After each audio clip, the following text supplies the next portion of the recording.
I am speaking to you at a moment of grave crisis, when violent and fanatical men are attempting to destroy the unity and the freedom of Canada.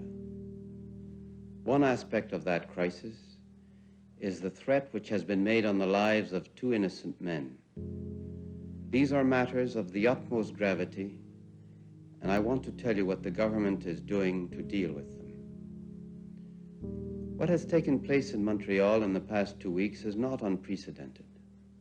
It has happened elsewhere in the world on several recent occasions. It could happen elsewhere within Canada. But Canadians have always assumed that it could not happen here, and as a result, we are doubly shocked that it has. Our assumption may have been naive, but it was understandable. Understandable because democracy flourishes in Canada. Understandable because individual liberty is cherished in Canada. Canadians have a reputation of being a rather apologetic bunch. We seem to say sorry a lot. In fact, there's an old joke that says, if you're in a crowded room or on a crowded bus or train and you want to find out if there's any Canadians on board, stop bumping into people or stepping on their toes, and the first person to say sorry to you is a Canadian. Yeah, I know it's a bit of a stereotype, but it is true.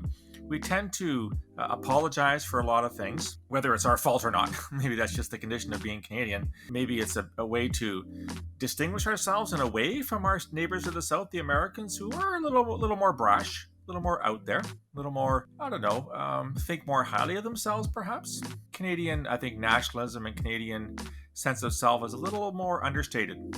It's a stereotype, but I think it's fairly true. Well, what would you make of demands that I've read in several newspapers over the past 2 or 3 days, calling for the Canadian government to apologize to the people of Quebec for implementing the War Measures Act in October of 1970. 50 years ago today, October the 5th, 1970, the FLQ, the Front de Libération du Québec, the Quebec Liberation Front, after a long campaign of terrorist violence, we'll get back to that in a second, kidnapped James Cross, who was the United Kingdom Trade Commissioner in Montreal, and held him for ransom.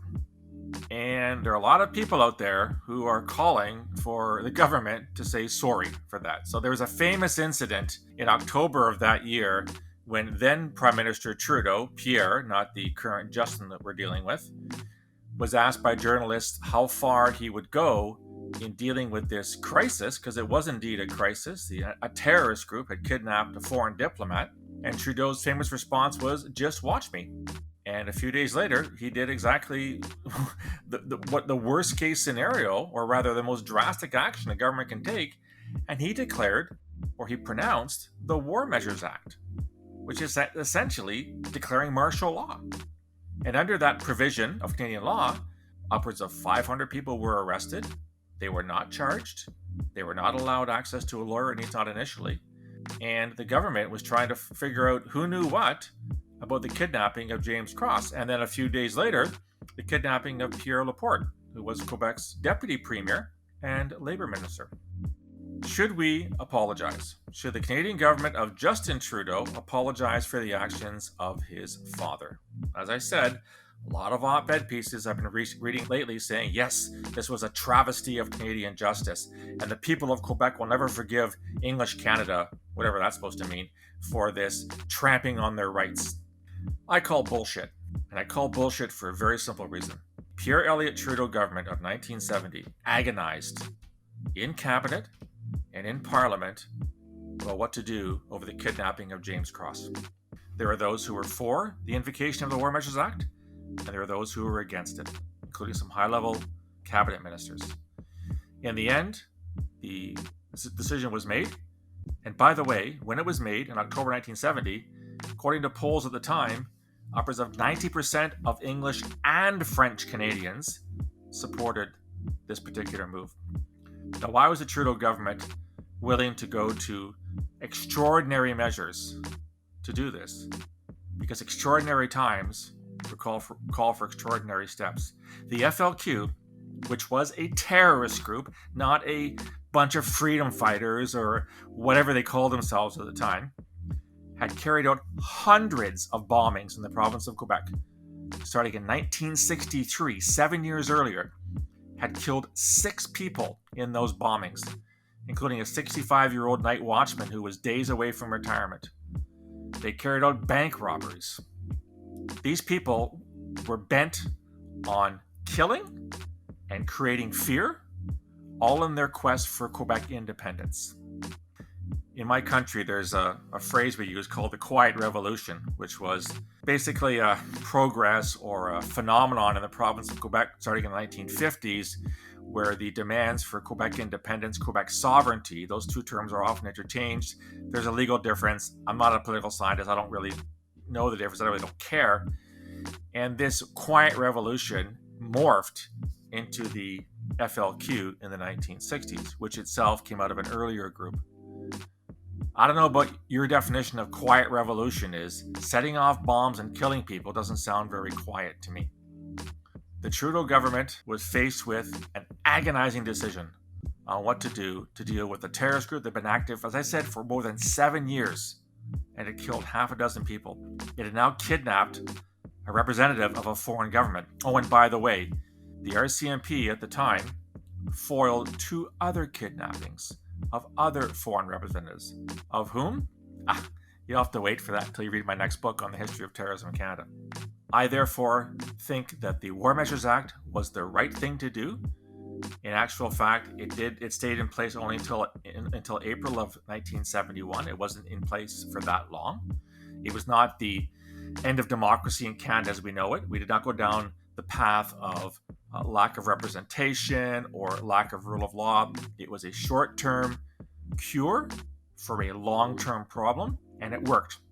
In the aftermath of the October crisis in 1970, it's true that Quebec sovereignty didn't die out. In fact, we had 2 referendums, right, in 1980 and 1996. But violent demands for sovereignty were never repeated. Whatever you think of Quebec's demands for a sovereign status or independence or something in between, and there's arguments on both sides of that ledger, it never turned violent again. The October crisis put an end to that. And you could speculate that the government's decision to deal with it rather harshly through the imposition of martial law, the War Measures Act, may in fact have been one of the factors. I would be appalled if the Trudeau government issues any apologies for what happened 50 years ago today. And I don't think it's going to happen, because Justin would have to disown his father to do that. So it's politically untenable, and I just don't think Canadians want that. Let me leave the last word to Darcy Jenish, who is, in my mind, has written by far the best book on the FLQ crisis, called The Making of the October Crisis. And he has an op-ed piece in the Globe and Mail on the weekend, October 3rd, pushing back against those demanding an apology. So I want to quote him at length. Fidikis, these are FLQ, as these terrorists became known, stole hundreds of pounds of dynamite from quarries and construction sites. They are responsible for more than 200 bombings. They committed dozens of armed robberies and caused the deaths of 6 people, including a night watchman who was about to retire. All this before the kidnappings and before Mr. Laporte was murdered by 2 of the 4 men who abducted him at gunpoint on the Saturday evening of Thanksgiving weekend, which in Canada is October, not November, while he played catch with his nephew in the front of his suburban home. So yes, the FLQ did kill Laporte. Cross was rescued. And again, I'll get into more details in my next book. So do we now apologize for terrorist groups? Should the Bush administration apologize for pursuing Osama bin Laden? Is that what we've arrived at now? Is hindsight made us blind? The passage of time has made us forget that the FLQ was a murderous bunch of thugs and terrorists who threatened the very nature of Canada? They were not only terrorists, they were a subversive group seeking to undermine and to destroy Canadian democracy and to destroy the Canadian Confederation. And now we're going to apologize for them? To channel my inner Canadian, I'm sorry, that's not going to happen, or rather, that should not happen.